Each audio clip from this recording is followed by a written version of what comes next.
Hello, and welcome to another edition of the Hitting the Hardwood podcast, your home for all the latest Minnesota Lynx and WNBA news, analysis, and coverage. Thank you for tuning into another episode. I'm your host, Mitchell Hansen. And how we all doing? It's been a little bit since we checked in here to start the new year. I wish we had some news to talk about when it came to the CBA. But unfortunately, as we sit here in the middle of January, we still do not have any answers.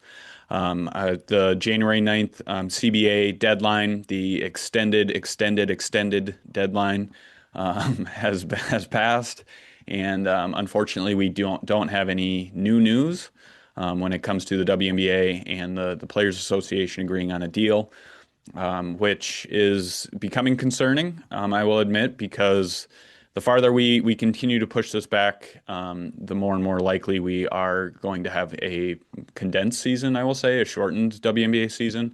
Normally in February, we're picking up with the talks of free agency. Usually the start of February is the start of that whole process, qualifying offers, extending free agency offers to players. But we can't do that right now until a new CBA is agreed upon. Everything we've heard from players as of late is about a lot of the same, that both sides are far apart in conversations, far apart where they're at in that negotiation, and which is unfortunate because they've been in these deep talks for what has been 3-4 months now, and they've actually been in talks longer that spans into the 2025 WNBA season. So we don't really have anything new to talk about. We still wait for the CBA to continue, or that negotiation to unfold, or kind of inch closer to an agreement. And then once that happens, it kind of falls, or it will things will start to drop fast and furious after that, because we got to get the WNBA season started. We got to get that ball rolling on free agency. See where about 90% of the league ends up signing. And then at that point, then teams can start to plan for the 2026 season. So every week that goes by without a deal is, to me, it means that it's more and more likely that we're going to have a condensed season, shortened season, if we even have a WNBA season at all. That's something we have to consider at this point too, with how far apart these two sides are in negotiations. But until then, we wait, and we'll see what unfolds. Obviously, we'll keep you up to date on everything here at Hitting the Hardwood, our 4 podcasts. You can follow us on social media, sign up for our weekly newsletter, become a patron at Hitting the Hardwood Patreon, which you can find at patreon.com/Hitting the Hardwood. That's where you'll get news immediately. We share all the news that we produce, or any news that drops. You'll get that right in your inbox. So you can sign up for that and support our work, and also get all of the latest news. But on this week's episode, I am joined by my good friend Ryan Eichten. He is a writer at Canis Hoopus, who I've worked with for a few years now. He does a great job covering the Wolves. He also helps with alongside myself and Leo Sun and Benny Hughes, doing some Lynx content as well throughout the WNBA season. But he had a unique experience at Unrivaled down in Miami, which was founded by Brianna Stewart and Nafisa Collier. He got to go down there for a week, and kind of got to see things from a different lens than what most fans are able to. He went down there for work, but he has kind of a behind the scenes look of Unrivaled, and he explains that experience, and dives all into all of that. And then we talk about CBA, and just what that means for the off season. So without further ado, let's jump right into the podcast with Ryan. Ryan, how you doing, man? Doing good. It's it's cold out here. It's getting below zero this weekend, Yes. so just trying to keep warm. Yeah, no, it's for people who are listening, who are not from Minnesota. If you're in a warm climate area, I kind of envy you at this time of the year, because I woke up this morning and it was feel like -30. So yeah, let's not do that too often here this winter. But we do unfortunately get this a couple times a year, but it doesn't make it any easier, that's for dang sure. But hey, I just wanted to, before we get into things, I want to open things up to you to let people know where they can find you, what work you're doing, or currently working on. I know you kind of You have the dual role of kind of touching both the WNBA and NBA. So I'll or kind of let you explain things on where people can find you and what you're working on right now. Yeah, I appreciate that. My main gig for this kind of stuff, I cover the Wolves for Canis Hoopus. I put out articles a couple times a week, and then I also have a podcast with Leo Sun, another Canis Hoopus writer, covering the Wolves. And like Mitchell said, I also cover the Lynx a little bit more in a kind of a part-time role compared to the Wolves, but we do talk about the Lynx, especially when the season actually gets rolling. Hopefully there is a season that actually gets Yeah. rolling, but yeah, I cover the Wolves and the Lynx for Canis Hoopus and at Two Words Wolves Pod. Yeah, it's if you guys are not following, you should be following Ryan, but if you're not following his work, you should be doing so. The podcast is great too. I'm a regular listener myself, so I appreciate all the coverage that you provide, and I'm happy to chat chat some WNBA and some links. We don't have a lot to talk about right now. I mean, we have a lot, but not a lot to talk about. Um, Before we, I want to the one thing I want to talk to you about, and we'll get to this in a little bit, is the unrivaled season and kind of the off Yeah. season. You had kind of a firsthand experience with all of that. But before we get into that, I kind of you touched on it with the uncertainty of the WNBA season with where we're at right now. What are your thoughts on the, I guess, lack of traction in the CBA negotiations, and ultimately what that might result in if we continue to get delayed? Yeah, I mean, unfortunately, it's kind of unsurprising how it's gone so far.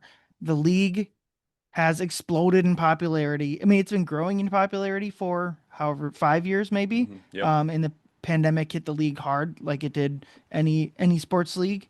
But the past couple years, it's just absolutely exploded in popularity, and the salaries, as they were collectively bargained, have not grown at that rate. And so it was obviously going to come to a head this offseason, where I don't think anyone disagrees that the players are entitled to a large raise. Where the disagreement comes in is to what extent they Hmm. deserve and what the league can afford. And what I find troubling is that it seems like the league is trying to cheap out on the players. That's Yeah. my personal opinion. Is that I mean, like I mentioned, I cover and watch mainly men's sports. I obviously watch women's basketball as well, but like in pretty much every men's sport, the players make roughly 50% and as low as like I think 45% in certain leagues of the revenue. That's Hmm. what gets shared.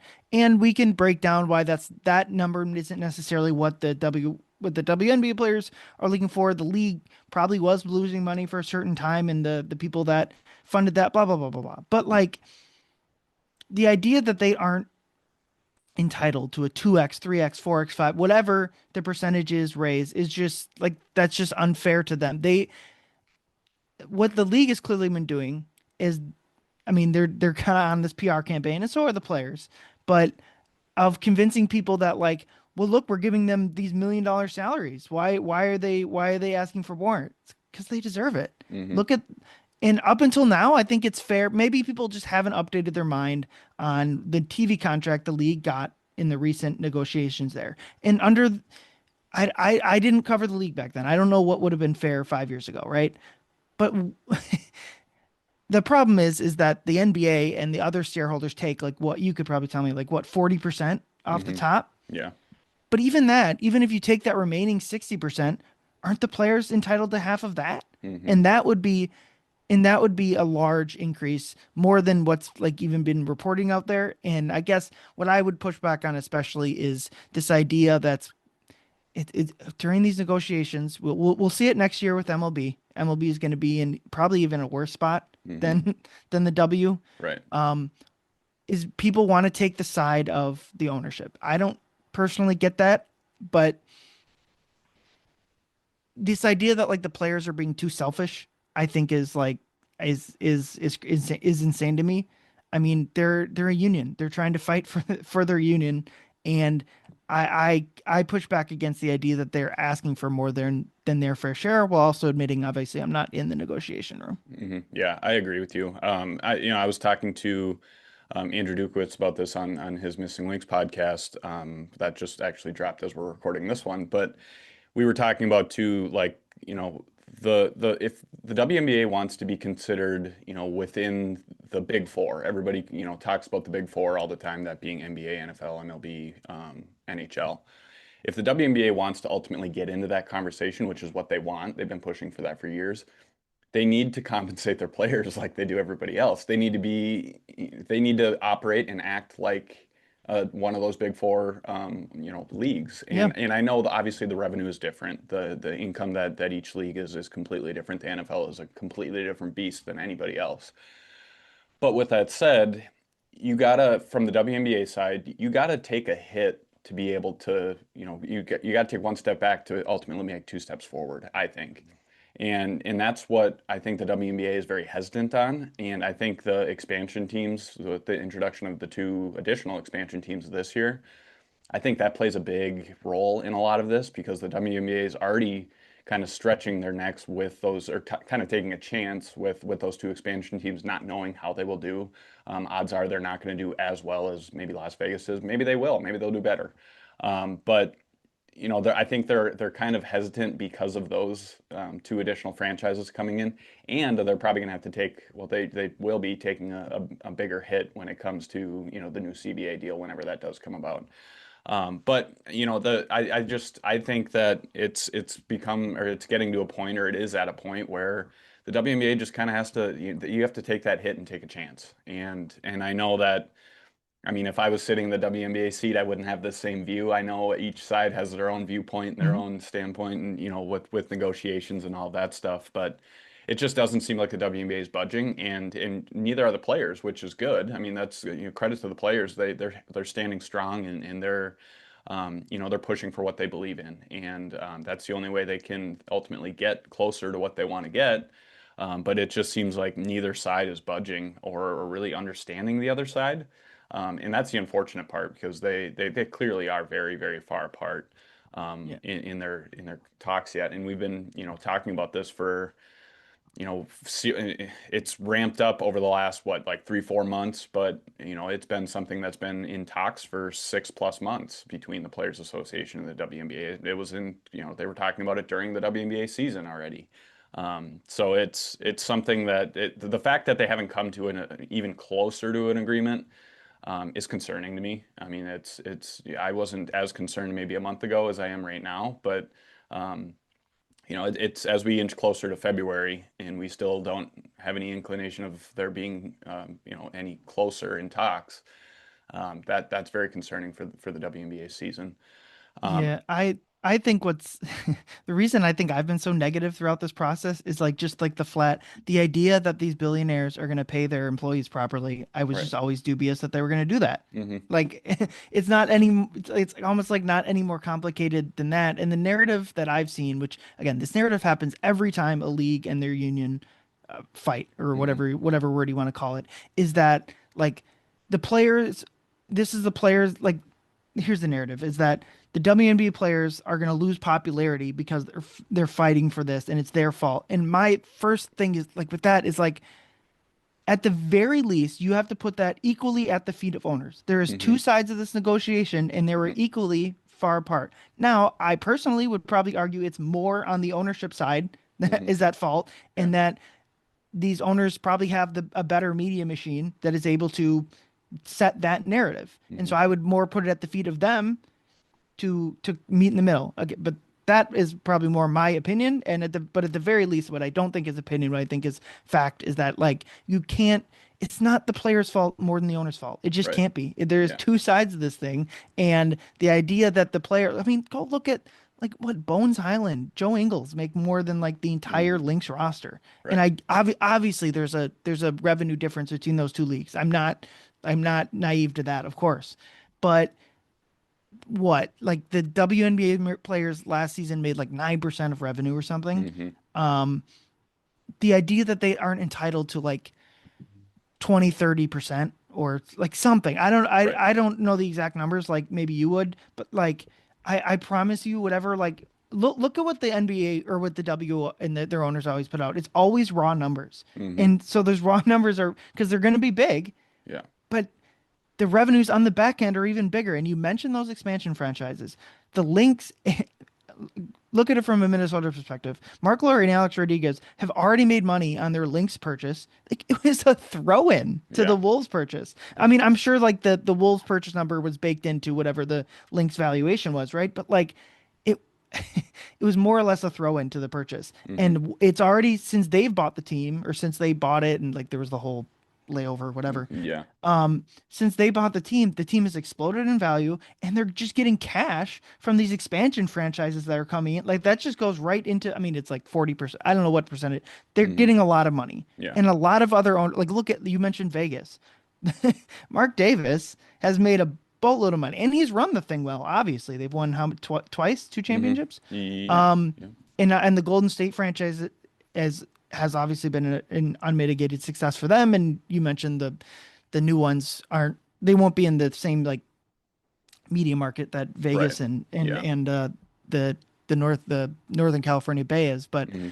yeah, I just my bigger thing is like the idea the W at one point and one point recently probably was losing money, but they made that all back in the Yeah. past couple years. Oh yeah. And so I'm not saying that the players deserve like three-quarters of the revenue or whatever, but I'm gonna continue to push back on the narrative that this is more the players' fault than the ownership's fault. Hmm. Yeah.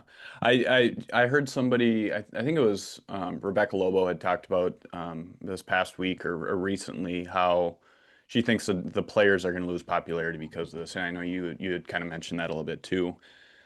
To me, I almost think it's more so on the W side that fans are going to maybe side with the players on it, and they're maybe gonna, it if anybody's gonna lose interest, it's gonna be the league, which in return impacts the players. I get that part of it, but I think a lot of, at least right now, a lot of the fandom and kind of taking a side, if you will, on either side of this negotiation. I think a lot of people are on the side of the players as far as wanting, any sort of compensation or increase in compensation for the players.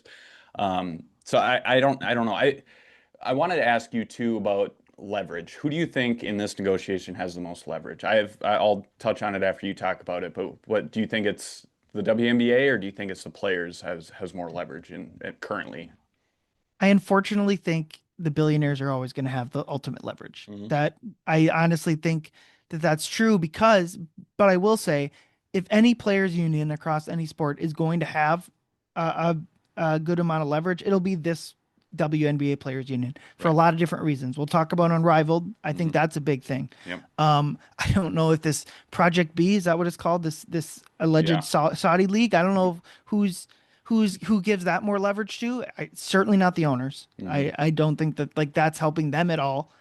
Um, but also like because the old CBA and what the owners are offering now is such little money, like so with baseball or with basketball, these players make so much money. The league minimum, like just for basketball, is 2.5 million almost. Right. Like a lot of the run of the mill player doesn't want to go on strike because that's a lot of money. I mean, if Hmm. yeah, obviously for me or you, I would love 2.5 million, right? Um, I'd take a 10% of for sure. that. But like these WNBA salary, they make more money overseas. I don't is Right. Unrivaled. I don't remember what Unrivaled's paying them, but it's I think it's is it more for Yeah. the just the couple months that Hmm. they have to play, and they're only playing twice a week. Right. Um, I just if there's any a players union that was ever going to have leverage to go on strike and really mean it, it'd be this players union because they really don't have anything to lose. Like Right. if if the season kind of goes kaput, that would obviously be terrible for everyone involved. Hmm. But I think it would hurt the owners far more than it would the players. The player and Unrivaled would just keep getting bigger. And Hmm. maybe I don't know if we want to talk about maybe is that a conflict of interest with like Fee and Stewie? I don't know. But I tend to think not because they're obviously just is incentivized for the W season to start Yeah. as anyone. But like the players have other better options or just as good options if the league for a season folds. Hmm. And so if there was a time for them to have leverage, it'd be now. But even with that said, I think it still is ultimately the billionaires that Yeah. probably have the power. I do think that they always have the upper hand, that being the billionaires and just the owners and the league in general. I agree with the side that you're talking about with the players. And this is why this is the argument I make that maybe the players have the leverage is because if there is no season, obviously that hurts everybody. That hurts the league. That kind of halts in some regard the growth, I think. Um, Yep. and it just kind of stops that momentum. But when it comes to the players, like maybe, okay, let's say we don't have a WNBA season. Maybe Unrivaled decides that they want to do a bonus season or they want to expand their season or whatever it may be. Those players are going to be making probably more money than what they would have in the WNBA under the current CBA. Not saying the new one, there isn't a new one, so we don't even know what those figures are. But um, they'd be making more than they were in 2025 under the old, I'll call it old CBA. Or they'll go overseas, and we know that they'll make more money overseas. So I do think it will hurt the players in the side of exposure and potentially future endorsements, and kind of that off the court stuff, or maybe that exposure, the marketing of themselves. But then again, there's more leagues, there's more resources than ever, I think, ever before with the WNBA when it comes to stuff outside of, or for the players outside of the WNBA. And when it comes to Unrivaled, like some of these players, I know Paige Beckers is making more, in Unrivaled than she is in her entire rookie contract in the WNBA. So it's like these players have options, and that's why I think they ultimately have maybe a little bit of an upper hand in the negotiations because they don't need a season. They can go make money somewhere else. And off season or overseas, they're playing around the calendar year, so that the players Yeah. can still get on the court and they can still play and they can still make money. But um, I hope we don't get to that point. I hope we end up figuring things out. But as we get into February, I mean that's when we're usually deep into free agency talks. And if we don't have a CBA, I mean there's nothing that can happen. And through like 90% of the league is free agents this year, so. I don't know. I really don't know the answer. I keep kind of going back and forth on these negotiations and everything and just where they're at with things. But everything we've heard from the players is they're very far apart. And whether that's true or not, I'll take the players at their word. But um, it's very concerning right now. But we'll see what ultimately ends up happening. I Yep. feel like we've been talking about this we have been for months, and keep saying like, oh, maybe next month we'll have an answer, maybe next month, maybe in a couple of weeks we'll have an answer. Once we get to that deadline, we'll have an answer. Well, we're past about 4 deadlines now, or extensions and deadlines and all that stuff, and we still don't have anything. But I don't know. It's one avenue that we did talk about, and I want to get your because you have kind of a firsthand experience with this, is Unrivaled. Obviously, they started, was it January 5th, I believe, at the start of the month. Yep. So we're a couple weeks into the Unrivaled season. We have three, it was 4 players, but 3 Lynx players that are playing on Unrivaled, that being Courtney Williams, Tisha Heidemann, Alana Smith. Nafisa Collier obviously was planning to play, but now is out for will be 4 to 6 months with her dual ankle surgery. But you had a unique experience down in hmm Miami at Unrivaled, so I'll open things up to let you kind of explain things and what you experienced down there. Yeah, so my day job, this the Wolves and Lynx stuff is not my main gig. I work at a company called Sport Radar that does sports statistics, and we were the official, or still are, the official stat provider this season for Unrivaled. And so I was able to go down there, and I didn't do a lot of media stuff just because I was basically on staff and didn't want to reveal any confidential stuff, obviously. Yeah. But yeah, I was down there helping. If you go watch the video of the first game, I was at the scorer's table for the first game of the season, and then one of our other guys took over for the rest of the way there. But yeah, we were doing stats. We mentioned the cold at the top of this pod. It was nice to be in Miami for a week in January. That was lovely, and I got to rope in the Wolves were down there as well, and playing the Heat. That was lucky. I got to rope in the Unrivaled stuff with my Wolves coverage, but Okay. um, yeah, I was down there for the first. There was a kind of in-house scrimmage preseason couple games a few days prior, and then the start of the season, the first 4 games, everyone played each other. I was there for that as well. Um, yeah, it's a really cool venue. It was fun. Walking in for that preseason, the first person Hmm. I saw was Fee, just kind of walking in, and she happened to be walking in at the same time, so that was fun.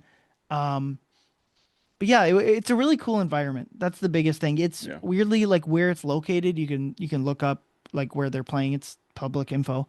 Um, it's in like it's by the airport in Miami. It's not like when I was there doing a little touristy stuff, I went down to South Beach. The Miami Heat Arena is downtown Miami. That's not where this is. It's like in the suburbs, or what you want to call it, of Miami. Kind of, I mean, similar like if you're at Minneapolis, St. Paul, like that area of the Twin Cities or whatever. Like that's kind of where this Unrivaled Stadium is. So it's a little interesting in that sense. But the actual venue is pretty darn cool. I think a lot of people know that there are fans there, but like ideally it's kind of a made for TV event. Hmm. But when you're in there, it feels like a small, intimate area. You can hear people, you could hear players chirping. Watching the Vinyl and Courtney Williams was awesome because you could just hear everything Can yelling only at imagine. you could hear them yelling at the refs, at each other.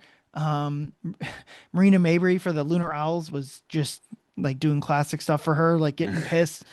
You could see I was sitting right behind their bench for that first game, and they were down like 25, and then came back and didn't quite like I think they got it within five, and then whoever they were playing pushed it back to 10. You could just kind of see in her face like, crap, we just lost. Like Yeah. that was our shot right there. Um, it's a really cool. It's in an old TV studio basically, and so all the sound comes in. It's the pageantry is really cool, all that stuff.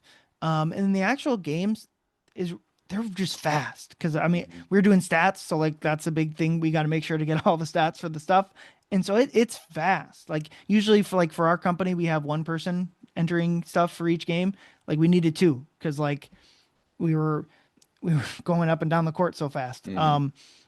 The games are just fun. They take out the weighted free throw stuff, I think is awesome. Like just get rid of you cut the free throws at least in half the number of times you're sitting there. The Elam ending I think works fantastic. Like you're getting a buzzer beater basically every single game, even if it like one of the games ended with just a free throw. Um, it's a really cool environment. If you're looking to go as a fan, I don't know if there's again, I was staff, so I didn't get to do like I wasn't drinking the cocktails. I wasn't. I went Yeah. up to I checked out the fan experience area. Some cool stuff out there. I mean, it's it's a lot of corporate sponsorships as you'd imagine, but there isn't a bad seat in the house. Although funny because we were on staff, we ended up they put us in a obstructed view spots. Obviously, they weren't going to sell the tickets, so that's where I ended up, which is kind of funny. But yeah, it's a really cool environment. And it makes sense. Like after the games, you can see players' kids just walking on the court shooting Yeah. hoops. Like it's a really cool environment, and it's such like a dichotomy from the W where it almost like it feels like at all times like the players and the upper office people are button heads at all time. Where this is just like everyone's cool, everyone's having a good time. The basketball's great. Everyone's like it's healthy competition, all that stuff. So yeah, it's a really cool environment down there in Miami, and at the very least, I miss the warm weather. Yeah, I believe it. What you kind of talked about the experience and just kind of the in-arena experience. Yeah, yes, it is made for TV, I think, just primarily because that is, a big portion of it because they get a lot of TV revenue and they have to make sure it's top notch for the viewers because not everybody can get down there. Um, when you were there, and I know this is a little different because you're working, not necessarily, experience the fan experience, but Yep. what's the buzz like, or even in arena atmosphere down there? I know it's limited compared to a Mhm. normal NBA or WNBA game, but what is everything like during the games and even just around the arena too? Yeah, it's a good environment in the arena. They have like people that are pumping up the crowd, that are Hmm. doing running events at all those all the Elam ending buzzer beaters. They were doing stuff like they were picking out a random fan, and then they would get the like their ticket signed by whoever made the shot, I believe, Hmm. like the game winning shot. So that was fun. I mean, it really for how small it is, it felt like a professional basketball game. It didn't feel like you were just sitting in a TV studio watching Yeah. people ball. Like I covered games in the NBA, not the bubble, but like the year after where they didn't have fans. Yeah. Um, and that had like a just a weird feeling of like because I could hear people talk too, and even I was like at the top of the lower bowl at Hmm. Target Center. That's where my seat was. I could still like that was like uncanny valley type stuff where it's just like I know I'm at an NBA game, but it just feels wrong. Yeah. It didn't have that. It did not have that feeling there. It felt like a professional sporting event. It had like the intro stuff is fun. Like you can see it on TV. Like they all walk up, and they got the smoke machines going. Like it's a cool environment. But it is ultimately like made for TV because when you watch it on TV, it kind of gives it another step Hmm. up. But like in the arena, it was cool too. It was the PA people, all that were a lot of fun, and obviously getting to sit at the scores table for a game was also a cool Hmm. experience. Yeah. Yeah, that sounds awesome. What are your thoughts on Unrivaled in general? And obviously we're in the second season or second year of Hmm. Unrivaled, but what are your thoughts on maybe the style of play and just kind of the entire format of this league? I mean, it's obviously not traditional basketball. It's three on For three. sure. It's fast paced, like you were talking about. It's made for fans, that fan experience, which is great, and I think that's why it's been so well received. But what are your thoughts on the league itself and maybe it what benefit it has on the players that are taking part? Yeah, with the 3-on-3, I was glad that it didn't feel like a gimmick. Yeah. Like the fewer players on the court, it just kind of opened everything up. It still felt like basketball. They were still running like traditional pick and rolls, traditional. I mean, you don't run like sets in the same way, but like the individual actions were Hmm. were what it felt like in a WNBA game was.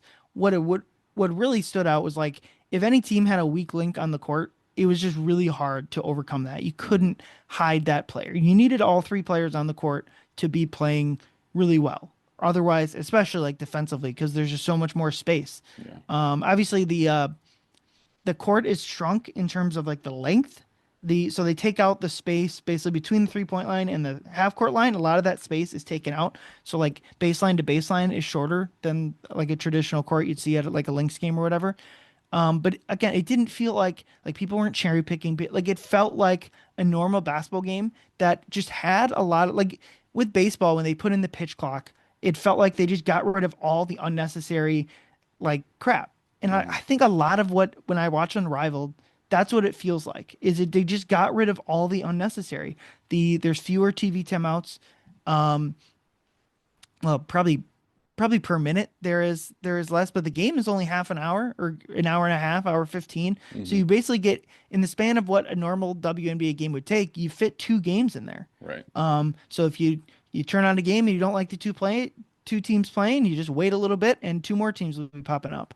Um, I just like the one thing missing is basically just like the institutional, like the Lynx have been around for what 20 years. Like that is like you're it's going to cater more towards people I think that are fans of like individual players more than the teams just Hmm. because like I mean I'm sure people will pick out teams that like they're a fan of but like I kind of found myself rooting for the Breeze just because of Paige, and Hmm. that was one thing that stood out. I will say the game I was at, Paige Beckers is just like a special talent. She Yeah. was unbelievably good, and I like that's the main thing like with the W season is like just for Paige, um, just I want to see her play more basketball Hmm. because it'd just be a bummer if they didn't get to. But like getting to watch her in person for the first time was really cool. And I I guess if I were to give my take, I thought the Mist were the best team that I saw, Sure. especially like they were just gigantic. Hmm. I mean, I think what they'll play Agumbawale with Stewie and then probably like what Alana Smith, Hmm.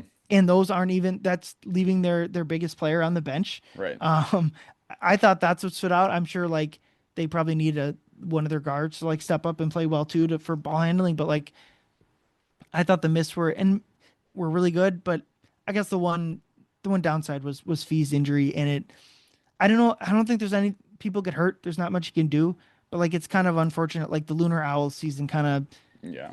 there's no way to rebalance the teams, unfortunately, with the timing of Fee's injury. So like the Lunar Owls just kind of get the short end of the stick because like I Hmm. mean any teams, but if Brianna Stewart was out, like the Mist would be in trouble. So that's kind of the unfortunate thing. Without I don't know. I'm not sure what anyone could do. Injuries just kind of stink. Right.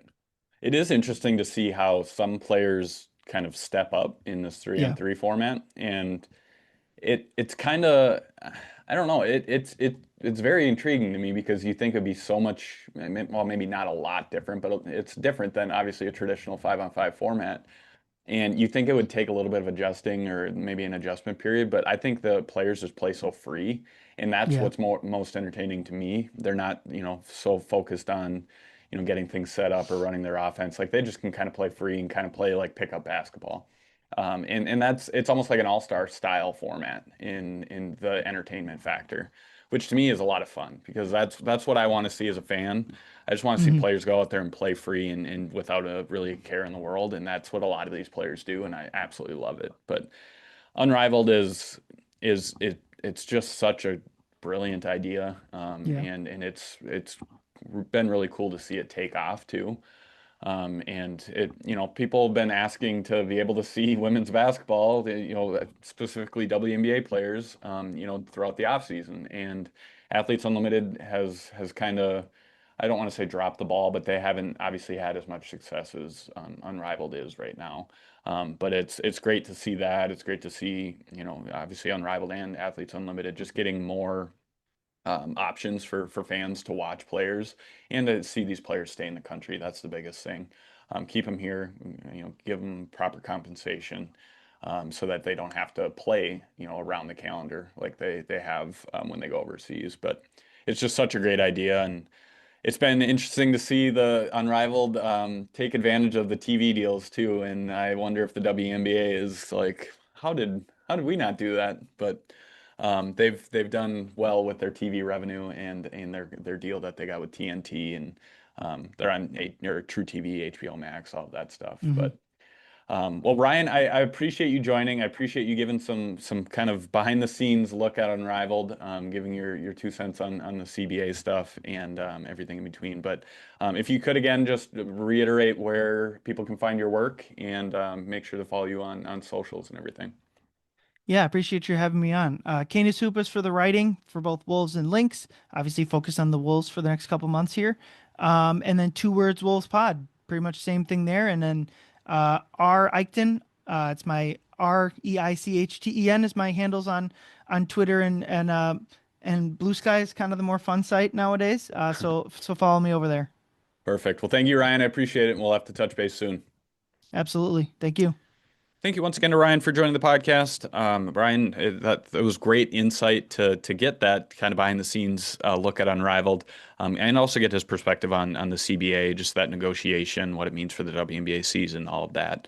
So I appreciate Ryan for jumping on. If you do not follow his work, whether it's Timberwolves content, Lynx content, or more, you should be following that. Go listen to their podcast that he mentioned in the recording with him and Leo. And go follow his work because he does a lot of great stuff, and that dude just grinds. He works his butt off. So Ryan, thank you for all the coverage that you provide, and thank you for your insight here on the Hitting the Hardwood podcast.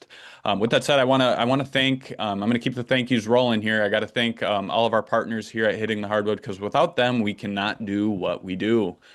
So I appreciate all of our partners. And if you or someone you know want to partner with Hitting the Hardwood, go to our, you can find us on social media, go to our website, go to our partners page. There is where you'll find the sponsorship levels. There's a packet in there. You can get all of that information. If there's something in there or if there's something that's not in there that you're interested in, please reach out to us. You can send us an email at hittingthehardwood@gmail.com. I'm happy to chat about things and see how we can work together. But when it comes to our partners, I first and foremost want to give a thank you to our presenting partner, Pentz Homes, Nate Pentz and the Pentz Homes team. If they're not already, they should be your top choice, whether you're buying or selling a home. Nate Pentz is awesome. He's doing some amazing things, not just now, but throughout the year and in the community. He's a big Lynx and Timberwolves fan and Gophers fan, big Minnesota sports fan, and Nate's just a great guy. So if you are buying or selling a home, Nate Pentz and the Pentz Homes team should be your first call. You can get a hold of them, find their phone number and email on our website, or you can visit pentzhomes.com. Second, I want to give a shout out to one of our other presenting partners, Firehawk Construction and Remodeling. Isaac and Firehawk have been awesome. Right now is a great time to start thinking about your remodeling needs, whether it's interior, exterior. Isaac and his team are there for you to help you along the way. And once we get closer to summer, once we get closer to the nicer weather, you'll be happy that all those remodeling all that work on your home is done and ready to go, so you can enjoy it. So go check out Firehawk Construction and Remodeling. You can find their website on our partners page as well. But you should be going to reach out to Isaac and his team over at Firehawk. And then our supporting partners, three supporting partners who have been supporters of ours since basically day one: Fantasy Sports Evo, Better Edge, and Homage. You can find out all of their information, how you can get discounts and deals through all of them, by checking out, once again, our partners page on our website. And then the last thank you I want to dish out is a thank you to you. Thank you to the listeners. Thank you for following. Thank you for interacting with us on social media, signing up for our newsletter, become a patron, or just listening to this podcast, whether it's my podcast here at the Hitting the Hardwood podcast, Terry Horseman's Lynx Happy Hour podcast, or Andrew Dukos's The Missing Lynx and The Missing Wolves podcasts. We appreciate everything that you guys do in providing listening, providing support and listening, and just following our work. And I do want to touch on some numbers. We did post these on social media recently, sent it out in the newsletter as well. But some of the numbers that we had in 2025 is, to me, it's kind of mind-blowing, because I did not think that it would get to this point, and that it would, that Hitting the Hardwood would grow as much as it has. And it's a credit to all of you. It's a thank you to all of you for all of your support. But in 2025, we had a remarkable year when it comes to, people who are listening, people who are tuning into the podcast, people who are supporting. We had over 23,400 podcast downloads and live stream views, which is insane. And I can't thank you guys enough. When it comes to impressions across our podcasts and live streams, we had almost 330,000 throughout the 2025 season, or 2025 calendar year. And then when it comes to live stream hours, watching the Lynx Happy Hour, or the Missing Lynx and the Missing Wolves podcasts, we had over 2,600 live stream hours watched. I can't thank you guys enough. That's insane, and that's remarkable. And I can't wait to continue to provide some great content, because you, quite frankly, deserve it.